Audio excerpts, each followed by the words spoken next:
वंदे लोकतिलकं सातत वार्ता विभूषणं अमर कृत्युच्चारणं प्रबुद्धं लोकजीवनं प्रणय प्रमद जागदीपनं वंदे जीवन जीवनं सत्पुरुषोत्तमं। जय गुरु।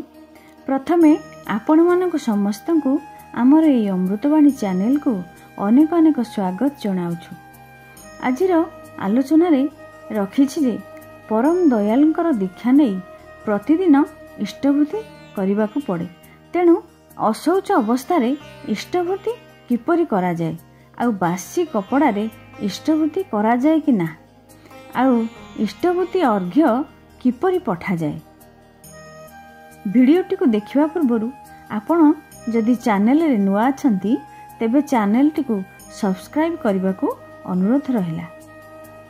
परम प्रेममय श्री श्री ठाकुर कहिसेंती ए जे इष्टभूतिटा हेउछि महायज्ञ।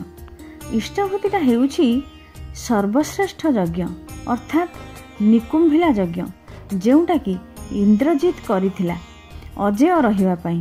तेणु श्री श्री ठाकुर इष्टभूति को निकुंभिला यज्ञ सहित तुलना करछंती।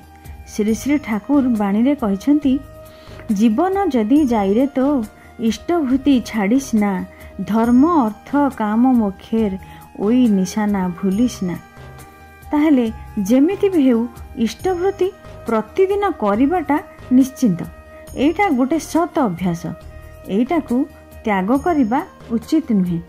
ताहले प्रथम प्रश्न, अशौच अवस्था रे किपरि इष्टभूति करा जाए आउ अशौच अवस्था रे इष्टभूति करा जाए कि नाही। आलोचना प्रसंगर 18तम खंडरे अछि। परम दयाल श्री श्री ठाकुर को प्रफुल्लदा पचारुछंती, ठाकुर अशौच अवस्था रे इष्टभूति अर्घ्य निवेदन करा जाय पारे कि? श्री श्री ठाकुर कहउछंती, गुरु तो नारायणंकर अनुकल्प। नारायणंकर भोग जदि अशौच अवस्था रे दिया जाएनी तेबे गुरु को किपरि दिया जिवो? एही समय रे जहार अशौच नाही ता द्वारा अर्घ्य देई मंत्र बोली करी कराइबा को हुए। दीक्षित लोक न पाइले सश्रद्ध अदीक्षित लोकंक द्वारा करिपार, किंतु एटा करिबार कथा ठीक नुहे।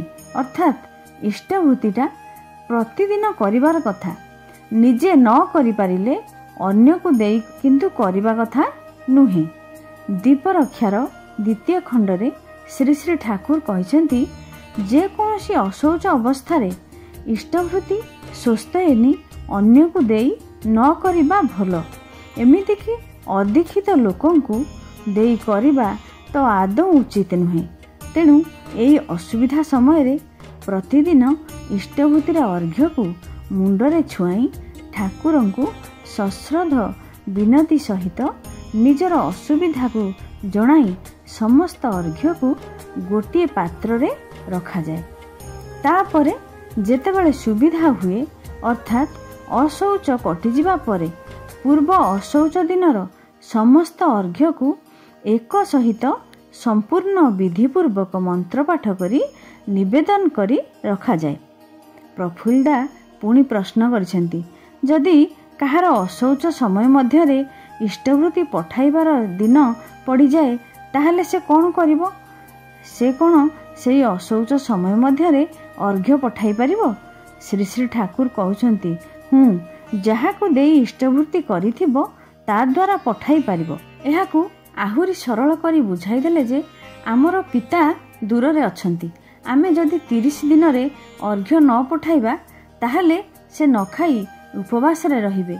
आमे एईपरि चिंता करिबा, एईपरि भावटा मन रे रखी 30 दिन रे पठाइबा उचित। नचेत 30 दिन पर्यंत जेतिकी अर्घ्य अशौच अवस्था रे रखिथिबे सेही अर्घ्य को अलगा रखिथिबे। अशौच अवस्था कटिबा परे प्रथमे पूर्व 30 दिनर जेउ अधा अर्घ्य तक मुंडरे मारी रखिथिले ताहाकू यथाविधि अन्न जल ग्रहण पूर्वरु मंत्र पाठ पूर्वक निवेदन करी पूर्व पैसा रे मिसाई रखिबे।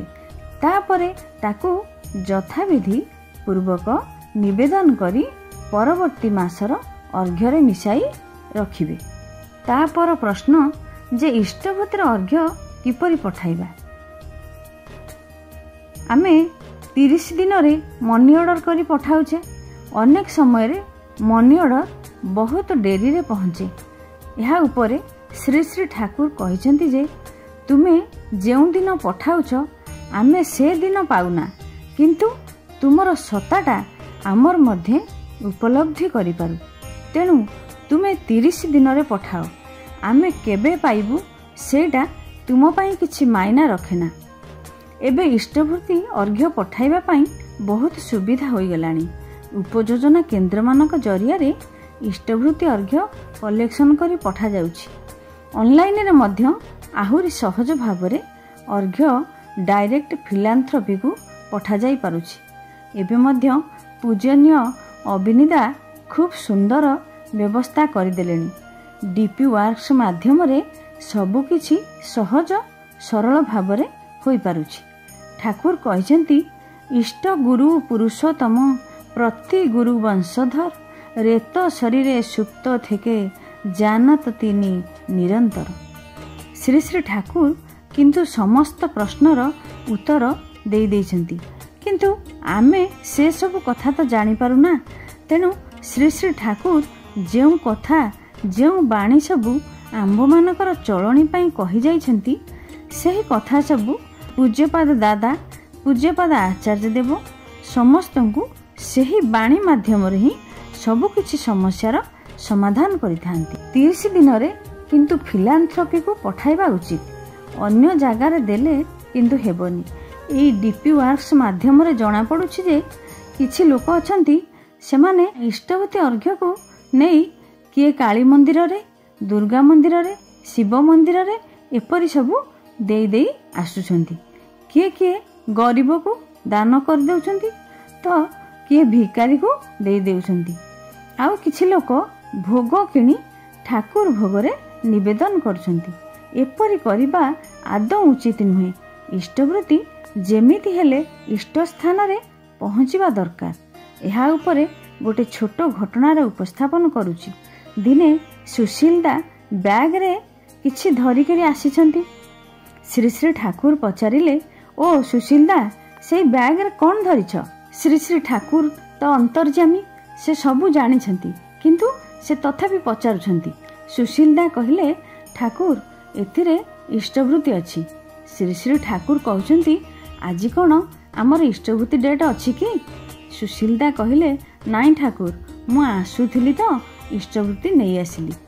मनी ऑर्डर कले तो अनेक डेरी हो जाए, तेणु मु नहीं आसिली। श्री श्री ठाकुर गंभीर भाव रे कहिले, ये कौन कल सुशीलदा? ये थलीटी को शीघ्र पदा को नहीं जाओ। सुशीलदा आश्चर्य हो गले। स्वाभाविक भाव रे मनी ऑर्डर कले तो डेरी हो जिवो बोली मु नहीं आसीथिली। श्री श्री ठाकुर कहिले, ठीक 30 दिन रे इष्टवृत्ति देव, ताहाले तुमर सताटा को मु ग्रहण करिबी। 29 दिन रे नुहे कि 31 दिन रे मध्य नुहे। तुमे जहार सब इष्टवृत्ति आनिछ ताकू कहिबो, तांकू कहिबो, सेमाने ठीक 30 दिन रे ए इष्ट स्थान को पठाइबे।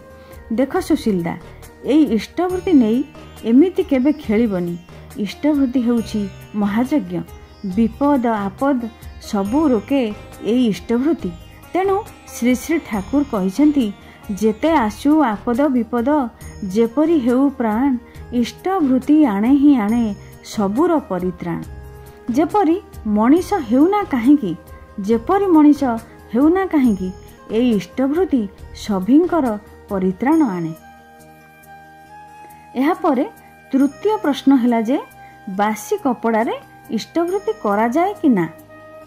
दिने जड़े भक्त श्री श्री बड़दा को प्रश्न कले कि जो कपड़ा पिंधि आमे रातिरे शोउछु सेई कपड़ा रे सेई बिछଣା उपरे कौन इष्टवृत्ति करा जाई परिबो? श्री श्री बड़दा कहिले, इष्टवृत्ति मंत्र रे अछि, आज ए प्रभाते कर्मारंभे तुमर भोगर लगी इष्टवृत्तिर अर्घ्य श्री चरण रे निवेदन करुछि। तेणु तुमे बासी कपड़ा रे काहेकि न करि परिबो? एहा उपरे श्री श्री ठाकुर मध्य कहिसेंती जे उषाए निशाए मंत्र साधन, चलाए फिराए जप, यथा समय इष्ट निर्देश मूर्त करना है तप। अर्थात उषा निशा मंत्र साधन जदि बासी कपड़ारे सेई बिछଣା उपरे करा जाई परिबो ताहेले इष्टवृत्ति करिबारे असुविधा केउठी रहिला। संस्कारबद्ध लोकंकर मनरे एपरि सब नाना प्रकार चिंता आसे। आउ पुणी मन अपवित्र रहिले भी एपरि चिंता आसे। मन अपवित्र न रहिले सबु ठीक अछि। सेथिपाई शरीर और मन को सर्वदा पवित्र रखिबा उचित। जहा करिबा द्वारा शरीर और मन पवित्र रहे सेया करिबा एकांत प्रयोजन। आजिर आलोचनाटी को एठी रखुची। आशा करे एई तीनोटी प्रश्नर समाधान आमे खूब सुंदर भावरे जानिले। भिडियोटी किपरि लागिला कमेंट रे निश्चिंत जणाइबे। ता सहित चैनलटी को सब्सक्राइब करिया पई विनम्र अनुरोध। शेषरे समस्तंकर पंच महाजीवनर मंगल पई दयालक निकटरे प्रार्थना जणाई रहुछि। जय गुरु।